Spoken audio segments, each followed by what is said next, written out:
자, 반갑습니다. 알파프로 가족 여러분, 정태근 전문가입니다. 10월 12일 첫 번째 방송 시작하도록 하겠습니다.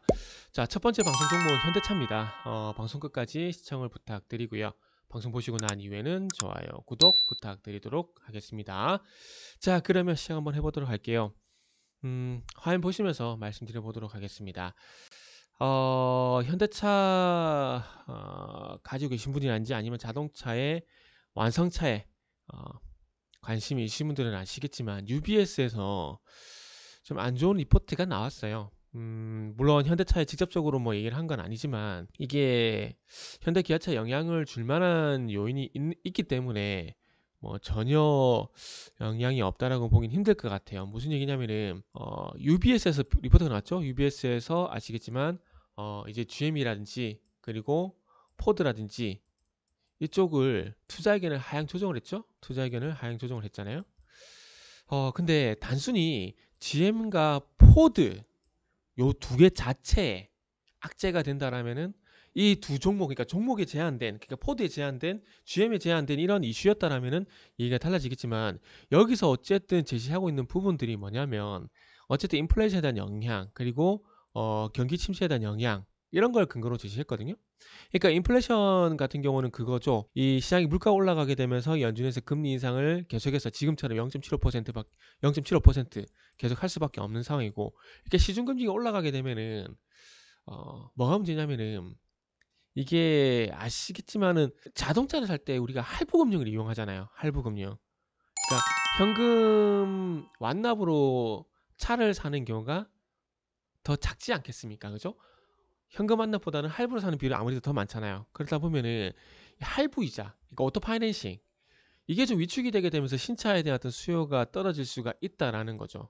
그러면서 이 신차 수요가 떨어지게 되면 당연히 자동차 판매에도 영향을 줄 수밖에 없는 부분들이고, 그래서 인플레이션이란지 이런 경기 침체, 그러니까 금리를 가파르게 올리게 되면서 발생되는 경기 침체 이런 것들 때문에 이제 신차 수요가 좀 줄어들 수 있을 것이다. 그래서 그런 부분 때문에 GM이란지 포드의 투자 의견을 하향 조정했는데, 이 투자 의견을 하향 조정한 근거가 담은 GM과 포드만 영향을 주지는 않는다라는 겁니다. 그래서 지금은 이 자동차 섹터에 동반적으로 악재가 될 수밖에 없다라는 거죠. 현대차는 되게 정말 좀 아까워요. 참 이게 주가가 적어도 24만 원까지 갔다가 이런 리포터가 나오게 되면 주가 좀 꺾여야 정상인데, 그러니까 지금 보게 되면은 요 구간 있죠. 시장만 조금 괜찮았다면 충분히 저는 24만 원 갔다라고 봐요. 왜냐하면은 2011년도 당시에 현대차의 연간 영업이익 피크, 그때 차화정 장세를 해가지고 2009년, 2010년, 2011년도 자동차 상당히 잘 나갔잖아요, 그죠? 자, 여기 보시면 요 구간입니다. 요 구간 3만 5천 원이던 현대차 주가가 25만 원까지 가는 그런 계기가 이 동아시아 일본 지진 이로 인해서 일본 차들이 어떤 생산이 차질이 발생이 되게 되면서 싸고 값 좋은 차들, 그러니까 일반 소나타 같은 승용 차들 이거를 많이 팔게 되면서 영업이익이 8조 8천억까지 나왔거든요. 근데 지금 영업이익이 올해 예상되는 영업이익이 10조가 넘어요. 그러면 25만 원 돌파 시도도 충분히 할 수가 있다는 겁니다. 25만 원 돌파 시도 할 수 있고 최소한 24만 원에는 갈 수가 있다는 거죠. 그런데 시장의 주가가 짓눌렸다고 보시면 될 것 같아요. 짓눌린 상황 속에서 최근에 또 시장이 급격하게 하락을 하다 보니까 대형주가 전반적으로 짓눌렸다 봐야 되겠네요. 시장도 뭐 짓눌리긴 했지만 대형주가 전반적으로 짓눌리게 되면서 주가가 20만 원 부분까지 못 간 거예요. 이거는 정말 아깝습니다. 그리고 최근에 시장이 대책 없이 하락을 하다 보니까 현대차도 마찬가지로 그 영향을 받고, 거기다가 UBS 리포트까지 나오다 보니까 이제는 이 16만 원대 지지를 걱정을 해야 되는 상황까지 와버렸다고 보시면 될 것 같아요. 현대차는 되게 현재 지금 잘하고 있습니다. 잘하고 있어요.